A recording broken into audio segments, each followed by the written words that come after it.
नर बळी दिला जातो हे कधी तुम्ही ऐकलं आहे का? जमिनीतलं धन काढण्यासाठी म्हणजे जमिनीमधलं सोनं काढण्यासाठी नर बळी दिला जातो हे खरं आहे. माझ्या मामाच्या गावातली ही अंगावर काटा आणणारी आणि रिअल गोष्ट. ही जरी गोष्ट काल्पनिक असली तरी समाजात असे काही लालची लोक आहेत की जे धनप्राप्तीसाठी कोणाचाही बळी घेऊ शकतात. अशा लोकांसाठी कडक कार्यवाही झाली पाहिजे. एक गरीब कुटुंब होतं. पोट भरण्यासाठी दोघं नवरा बायको लेकरांना घरीच सोडून मोलमजुरीला जायचे. त्या दिवशी पण 5 वर्षाच्या लक्ष्मीला तिच्या मोठ्या बहिणीसोबत सोडून तिचे मायबाप कामाला गेले. संध्याकाळचे 6 वाजले. मजुरी करून थकून आलेल्या मायबापाला नेहमी 2 मुली दिसायच्या, पण आज छोटी मुलगी दिसतच नव्हती. त्या मोठ्या मुलीला त्या दोघांनी विचारलं, "अगं, लक्ष्मी कुठे आहे?" ती म्हणाली, "कवर झालं मी वाट बघतोय, मला पण माहिती नाही. दुपारी जेवली आणि अंगणात खेळू लागली, अजून नाही आली. मी समधीकडं पाहिलं." असं बोलून तिला रडू आला. आता मात्र त्या मायबापाला काळजी वाटू लागली, कारण संध्याकाळची वेळ झालेली होती आणि ते लगेच क्षणाचाही विचार न करता तिला शोधायसाठी निघाले. त्यांच्यासोबत गावातले काही लोक पण आले. लक्ष्मीला सगळीकडे शोधून आता रात्रीचे 11 वाजले होते, पण तिचा काय पत्ता लागला नाही. लक्ष्मीची आई आता खूप जास्त रडू लागली. तिचे बाबा पण आता हताश झाले होते. लोकांनी त्याला धीर दिला. सगळे जिकडे तिकडे गेले होते, कारण गावामध्ये 11 वाजणं म्हणजे खूप रात्र झालेली असते. पण त्याच्यासोबत 1-2 धाडशी माणसं थांबले होते. त्यामध्ये एक बाजीराव नावाचा काका.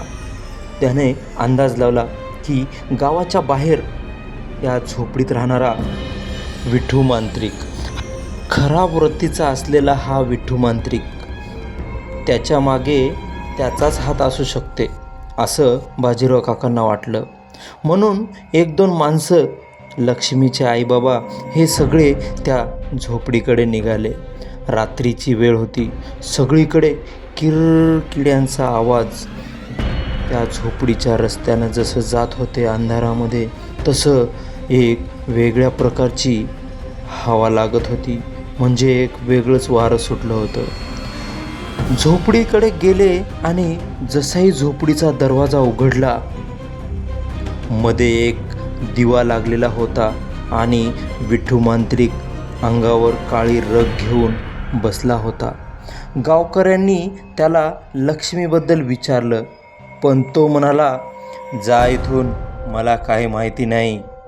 पण लोकांनी जोर देऊन विचारलं तरीही त्याने काहीच सांगितलं नाही. त्या अंधाऱ्या झोपडीत सगळे थांबलेले होते. अचानक उभे असलेले जे धाडशी बाजीराव काका, त्यांच्या हाताला एक अचानक स्पर्श झाला. तो स्पर्श त्याच मुलीच्या हाताचा होता. बाजीराव काका धाडशी होते. त्यांनी पाठीमागे वळून बघितलं तर कोणीच नव्हतं. अजून थोडा वेळ ते तिथंच थांबले. बाजीराव काकांना अजून एकदा अनुभव आला. त्यांच्या कानावर आता आवाज आला होता, "आजोबा, मी इथंच आहे हो, मला घेऊन जा. या मांत्रिकानं मला जमिनीतलं धन काढण्यासाठी इथंच पुरलं." हे शब्द ऐकून बाजीराव काका सगळ्यांना सांगू लागले, पण कोणीच त्यांच्यावर विश्वास ठेवत नव्हतं.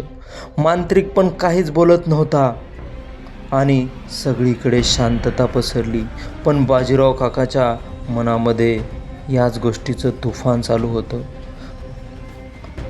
बाजीराव काका आणि बाकीचे सर्व आता त्यांच्या घरी गेले होते. उद्या सकाळी गावामध्ये पोलीस आले आणि त्यांनी संशयित मांत्रिकाला ताब्यात घेतलं, कारण काही वर्षाआधी बाजीराव काकांनी सांगितलं होतं की याच मांत्रिकाने असंच एका माणसाला गायब केलं होतं.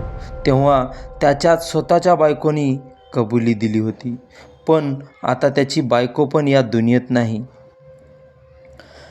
मित्रांनो, कथेच्या मागचं जे फॅक्ट आहे ते जसं लोकांना नरबळी देऊन धन भेटते या अंधश्रद्धेवर विश्वास आहे, तसाच कथेतील जे बाजीराव काका आहेत त्यांच्या दिमागात त्या मुलीचा आवाज बसला होता.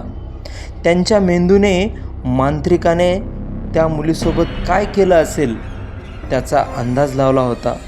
मेंदूने त्या अशी कल्पना केली होती की जणू ही मुलगी इथंच आहे आणि आपल्याला तिला वाचवावं लागेल. त्या मुलीचा आवाज बाजीराव काकाच्या कानात गुंजत होता. बाजीराव काकाने सगळ्या गावाला ही गोष्ट सांगितली. तेव्हापासून सगळ्यांनाच त्या झोपडीत त्या मुलीचा आवाज येतो. आता पण तिथं गेलं तर त्या गावातले लोक सांगतात की ह्या झोपडीमध्ये लक्ष्मीचा आवाज येतो. मित्रांनो, तुमच्या गावात जर अशीच एखादी घटना घडली असेल तर कमेंट करून नक्की सांगा. चला भेटू आपण पुढच्या एका अशाच भयकथेमध्ये. तोपर्यंत काळजी घ्या, अंधश्रद्धेपासून दूर राहा, सत्य जाणून घेण्याचा प्रयत्न करा. आणि एक विनंती आहे, आपल्या चॅनलवर जर तुम्ही नवीन असाल तर चॅनलला प्लीज सबस्क्राईब करा.